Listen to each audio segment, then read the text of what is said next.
Hang on, didn't we just do this?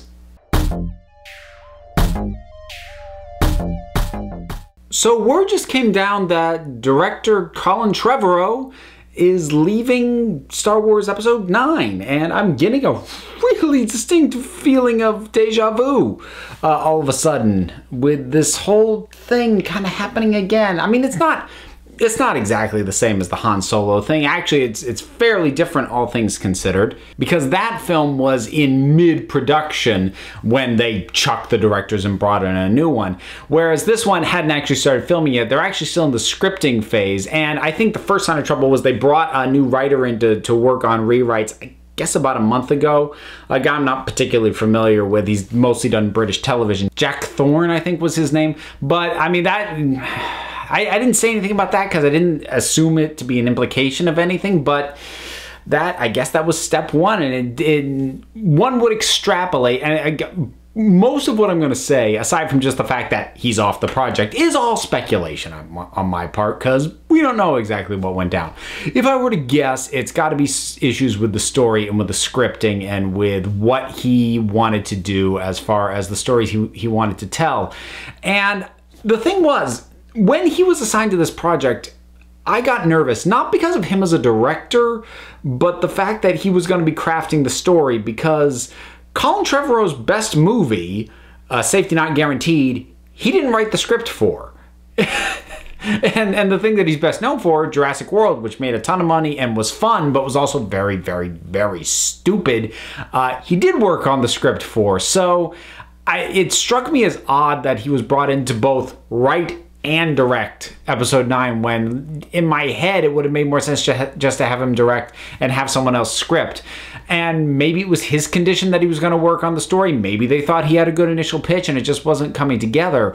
But it would appear that whatever story he wanted to tell, they were going, this isn't working, we need to do something else. And which I would then guess at that point, he said, well, if I'm not going to get to do the story that I wanted to do, I just don't think this is a good thing for me to do. And they left there saying amicably, I'm sure there was some level of tension, but certainly handled much, much better than the whole Lord Miller thing. And looking at it in isolation, it's not a huge deal. All things considered, it's early enough in the project. I mean, with Episode 8, The Last Jedi, coming out this year, I would think they'd like to get rolling a little bit further along than, having to find a new director and all that. But, it's not the end of the world. It doesn't throw things into utter turmoil.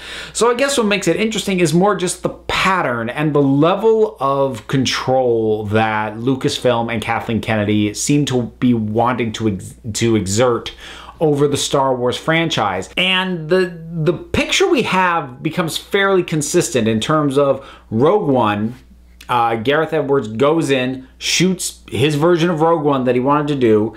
They screen it. It's not Star Wars-y enough. There's massive reshoots. And even though I like the finished result of Rogue One, you can see the stitches on how the thing was put back together, and really it doesn't truly hit its stride until it gets into the third act, and you can feel the weight of the rewrites in it. So there was that. Then there was the Han Solo movie. Lord and Miller completely booted because they are used to a very free form, just getting to do their own thing, and it wasn't gelling with the fact that they were given a script that all of the producers and Kathleen Kennedy and Lawrence Kasdan and all those folks really were committed to this script, and they gave it to guys who don't stick to a script. So that just seemed like a bad pairing. And now we've got Trevorrow going again. It seems to be coming from just him not being on the same page as the folks at the top are, and it's creating a consistent pattern, a pretty consistent narrative, except for one thing, and that is that Rian Johnson, writer and director on The Last Jedi, coming out later this year, he's gone on record and say they just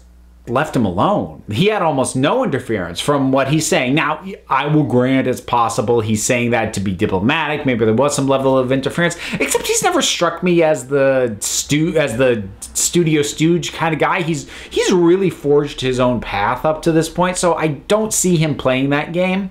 So maybe that was just a case of getting just the perfect guy on it, that what he wanted to do was exactly in line with what Kathleen Kennedy and the others were going to be happy with, and it just happened to work out perfect that time. And the other times that they got people with their own ideas, what those ideas weren't what they wanted. So, I mean, obviously episode 9 is still going to happen. It's not like the DC movies when one of the various films that is in some level of production loses a director. It becomes a question of, are they ever actually going to get to make that, which seems to be what keeps happening with the Flash movie and who knows whatever else. I mean, episode 9 is going to happen. There's absolutely no question that episode 9 is going to happen. So, they'll get a director on it, they'll make that. But so the question then becomes is, what does Star Wars look like after that? How do they shape it after that? Because I don't think Kathleen Kennedy has a ton of ideas of like what she thinks the story should be. But I think like that sort of classic line, I don't know art, but I know what I like. I have a feeling she knows that when what she's given isn't what she wanted, even if she doesn't have the storytelling, writing, directing chops to craft what the story should be, she keeps running into people presenting her with things she thinks it shouldn't be. And I keep singling her out because she is the head of Lucasfilm and her name's going to keep popping up. And it may not be her exclusively. Obviously, Lawrence Kasdan was probably a very vocal voice in terms of Lord Miller because he wrote that script that everybody was on board with. So she's not the only voice. So when I say her, I really just mean Lucasfilm. So maybe I'll start saying that instead of singling her out, because then it maybe it's making it a little bit too personal. But it's funny, increasingly, I think we're seeing the difficulties of trying to do not only big interconnected movies, but have them come out at a rapid pace. Because when productions are sort of just stacking on top of each other, when things kind of grind to a halt, it impacts a lot of other stuff. And I brought this up before when I talked about The Defenders and how if things had been more spaced out and then that show could have been adjusted more based off the feedback and a lot of the gripes people had about Iron Fist and a lot of issues, even with like structurally with Luke Cage, issues that were repeated with The Defenders because that thing was so far along in production. By the time reaction to those series came out, they couldn't change it. They weren't able to respond to things. So we're seeing where the cracks are and where the faults are in this way of filmmaking or television making in the case of the Marvel Netflix stuff. But this sort of entertainment way of going about building a universe, and especially trying to do it really rapid fire, we're seeing where these things can fall down. I think we may not be too far off from most of the major studios. I'm not going to say abandoning the interconnected universe thing, but dialing it back. Star Wars is kind of stuck with it because the movies have always been interconnected. But I have a feeling that after episode 9, they're not going to crank out, whatever the next trilogy is 2 years after that. They'll probably give it a little bit more breathing room based off what their experience has been trying to get a Star Wars movie out every single year. Maybe they'll realize that speed isn't working. It isn't accommodating the people who want to be involved in making these movies, or it's putting people in a position who maybe aren't the best fit, or things of that nature. And I mean, Marvel will stick with it because they seem to be the ones that make it work. But even them, like I'm saying, we're seeing some of the issues with it, and part of me really does expect for the Marvel Cinematic Universe to start to slowly grind to a halt after we get whichever Avengers movie Thanos gets completely taken care of in, because that's the thing that's been building up to forever. And then once that's done, okay, we'll be around, it'll still be fun, but I wouldn't be surprised if things break away more into individual franchises more, as opposed to trying to be this big cohesive thing again. And I think DC's already headed that way with, talk of an Elseworld style Joker and, doing Flashpoint and possibly using that as a way to reset things and just sort of distancing these things from each other, because it's the combination of the interconnectedness and trying to get these things out so rapidly that is starting to trip these studios up. And at this point, they are tripping more often than they are clearing the hurdles.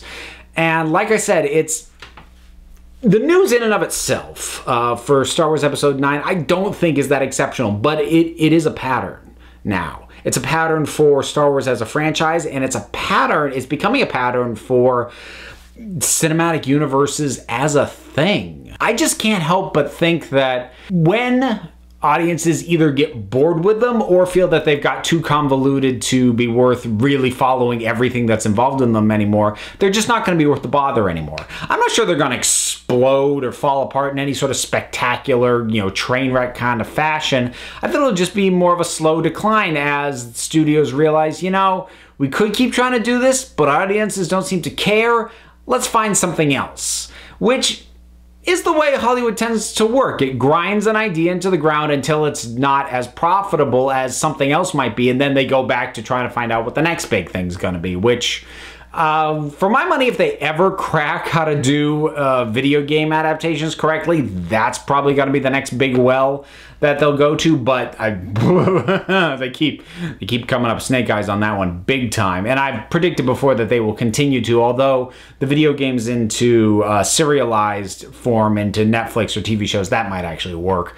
But now I'm tangenting, and again, I think I'm tangenting because the specific news about Star Wars itself is, okay, that's a thing that happened, but it puts me more into a mind of looking at the overall trends of just sort of these exercises in brand building and brand management and cinematic universes that studios have really gone in for that, yeah, this isn't going to work forever. And I think we're starting to see that. And so a company like Lucasfilm, which at this point, until they revive Indiana Jones and the few other things and Willow, Lucasfilm is the Star Wars studio. That is what they are. So they've got all their efforts in on this, and they're going to have to make the decision, do we ease off a little bit and accept these filmmakers to make whatever it is they want to make and accept that it may not be exactly what we want, or do we